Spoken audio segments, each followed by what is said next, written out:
Justin, you came up with a bill that I said this sounds interesting because the bill. Explain what your bill is that you have proposed. So money in politics is a big issue. Really, it is. I know. Shocker. Who would I know. Thought? Big alert. Breaking news. So this past election cycle, we saw an unlimited amount of money just getting poured in, whether into our main legislature, main legislators and the governor's race, but in particular, in terms of trying to control the state legislature. And what we need to do is help address the issue of money in politics the way we can, given the fact that the Supreme Court's Citizens United decision. Your bill has something to do with leadership PACs. Explain those to us. So let me break that down. So it's called political action committees. Right. So these are separate from your own campaign committee as a candidate. Right. And they're called leadership PACs because basically they're used by legislators to fundraise not only for their either Democratic or Republican colleagues, but also to, in some term, basically run for a leadership position, Speaker of the House, President of the Senate, and they somehow think by fundraising from special interest groups and lobbyists that gives them a gold sticker to be in those positions. Well, now, as a member of the legislature, were you campaigned? Did somebody campaign and say, Justin, here's why I should be whatever? Yeah, I mean, they go door to door, or they say, hey, I'll go do door to door with you. I'll maybe they'll do an independent expenditure without your knowledge to either promote or tear down the other person. Okay. But my big issue, John, is the fact that essentially we've allowed legalized bribery to take place. We have legalized bribery. And I know that's harsh, but I think it's really important for people to understand what's happening. You have special interest groups, multinational corporations, basically pouring in money and buying off legislators through their PACs.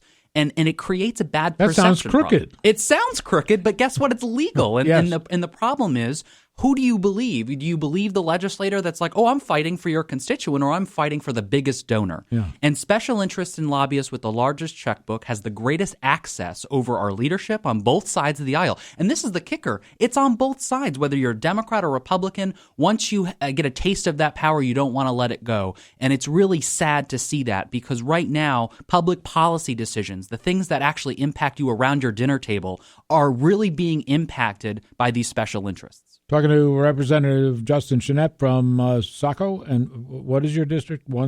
District 15. 15. I know they've changed all the numbers around, but it's part of Saco. And so this bill, it's going to be hopefully supported on both sides. I did put in something last session that was just basically targeting clean election candidates. Yeah. So that's taking public dollars to run your campaign. Are you a clean election candidate? I've been both. And this is the kicker. I know I sometimes get clean criticized. and dirty. Yeah.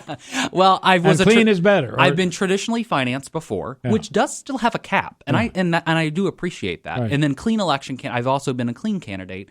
And it's really used for people that can't afford to run for office. Right. And that would include me. And so there's a way to target this where clean election candidates say they're clean, taking public dollars, not special interest money, and then on the side, they're running these political action committees and taking thousands and thousands of dollars. And so my bill, though, takes a broad approach. It literally bans these political action committees. Just bans outright. Only for sitting legislators. So your legislator, while they're in office, cannot take special interest or lobbyist money directly. I like it. I like that idea. Okay, John McDonald endorses this. This needs to pass. And what do you hear from your colleagues in the House? Definitely some pushback. I do hear some more support this session, especially with the large number of freshmen that we have. But the entrenched interests are really pushing back on this. And I it's would really say you're sad. pretty courageous. You're saying I'm going to rewrite the way you do business here. Right. Status quo is no longer acceptable. We have to step up. We have to do something. And something I'll mention, John, that really ticks me off is that chairs of certain legislative committees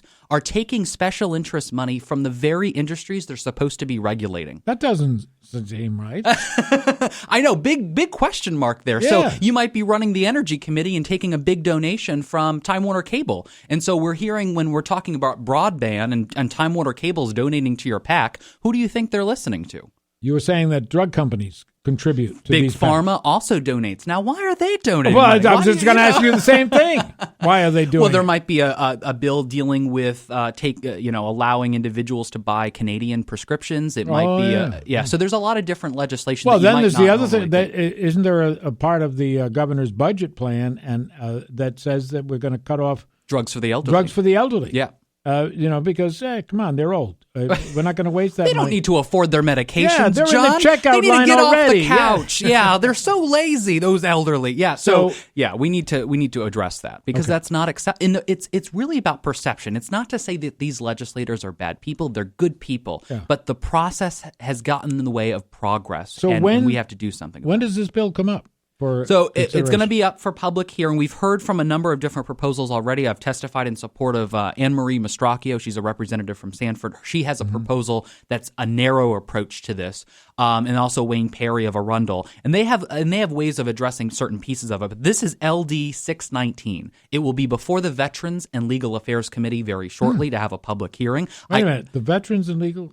How do they? Who assigns them? They The handle Speaker does- elections. They handle election reform. They handle veterans issues. They handle gambling, the liquor contract. Busy. Oh, well, you know what, John? This last legislative session, you probably heard something about Senator Tuttle from Sanford. Yeah. He got in trouble for taking special interest money. He was chair of VLA, the Veterans and Legal Affairs Committee, dealing with the liquor contract and gambling. Guess who donated to his PAC? Not the liquor company. Not the casinos. Oh, really? No, why would the casinos Yeah, donate to the chair They of were- the VLA committee? They were doing it for charity. Of They course. wanted to help Out of the their goodness buddy. of their heart. And so he got in trouble, and guess what? He lost his election. So I think people are now saying enough is enough. I urge people that if they want to get involved with this, email members of the Veterans and Legal Affairs Committee and plead with them to support this bill in committee. And then we're going to take it to the floor of the House. We're going to take it to the floor of the Senate and bring it forward because we need to pass this. When you say that you've been talking to other representatives who have similar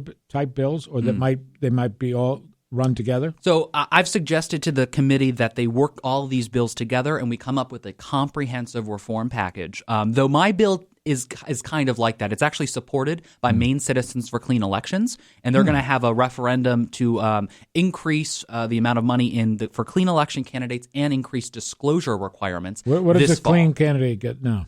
So the clean candidate, for instance, for me, it was around $5,000 that I received as a House candidate, and it's in the 20s for Senate candidates. And so they're wanting to, and I don't know the exact number, but they're wanting to increase that threshold because of the amount of money. But my problem, John, is we can't throw more money at the money in politics problem. Until we Until we address the root problem, I which is agree. these PACs. So I'm supportive of the referendum from their perspective, when we pass PAC reform. If we can pass PAC reform, bring the levels for clean election candidates at an appropriate level to match the amount of money from traditionally financed candidates, it will level the playing field so that we don't have to worry about money. We can focus on policy. We can focus on improving the lives of Mainers.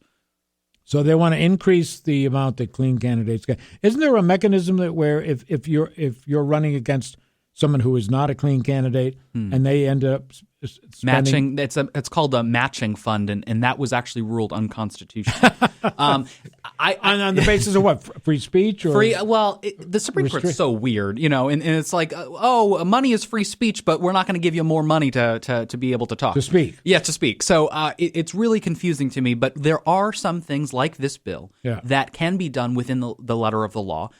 Because Which Supreme Court? The U.S. Supreme Court? so the Maine Supreme Court dealt with Supreme that, Court and then said- the U.S. Supreme Court dealt with it on a national level. But I mean, it's the same sort of concept where, to me, it's conflicting, and it's not appropriate. I remember years ago when the clean election. When did clean election start? Do you remember? 1996. Something like Yeah. that. And I remember talking about it, and there was somebody, a representative from Portland, who used his clean election money to buy a car. Oh no. And what he said was, I can't walk around my district. I need a car to campaign, which sounded to me logical. But they said, no, you can't do that.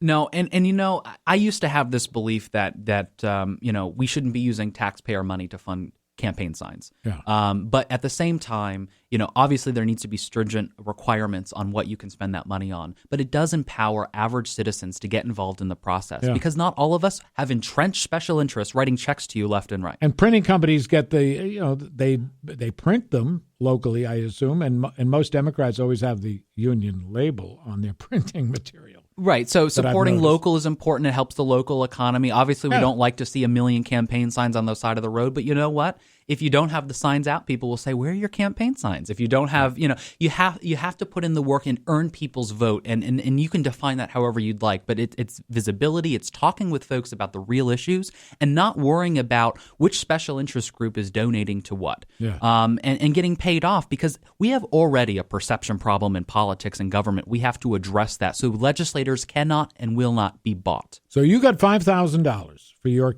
campaign. Through clean elections, roughly, right. and was that the total? Was that your total budget? Right, so it was around that number, but it was about $5,000. And how did you spend it?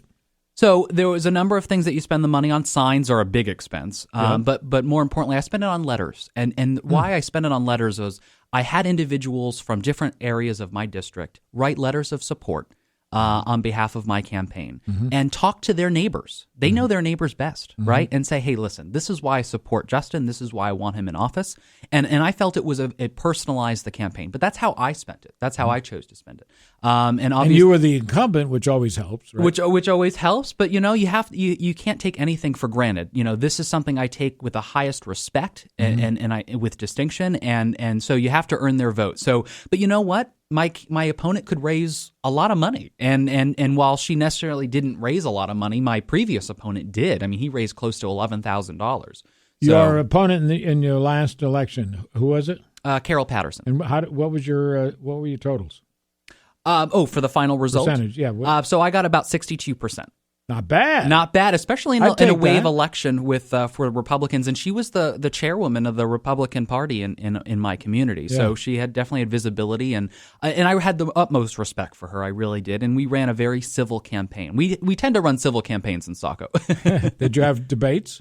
We didn't have debates. Exchange of views, or she decided not to debate me. But I do really value the opportunity to have that kind of community forum. I hope to have that. Now, again. A candidate can choose whether they want to be traditional, clean election or traditional. Yeah, and you have been both. You say in your first campaign, I was traditional. I raised close to $12,000 my first race. Wow! And you know what? One of the things I will say more than twice what you received from Clean Election. Exactly. And you know what? I did feel pressure from people that donated to my campaign, and I didn't like that. I didn't like people saying, you know what? I donated to your campaign. You know who your friends are. Yeah. That's not appropriate to say, and that's not appropriate to do. And that didn't influence my vote, but I definitely sensed how that pressure is real, and that pressure should not be there. And so that's why I also became a clean election candidate. What can citizens do about this bill? So they can go, right now I have a bunch of articles about this on my Facebook page, facebook.com/Justin Chenette, my name.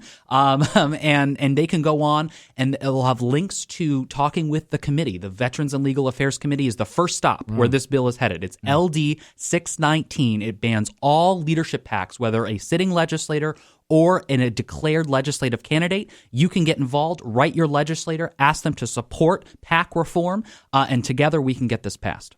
I want to thank you for coming in. Thank you, John. You done good. Good job. Thank you.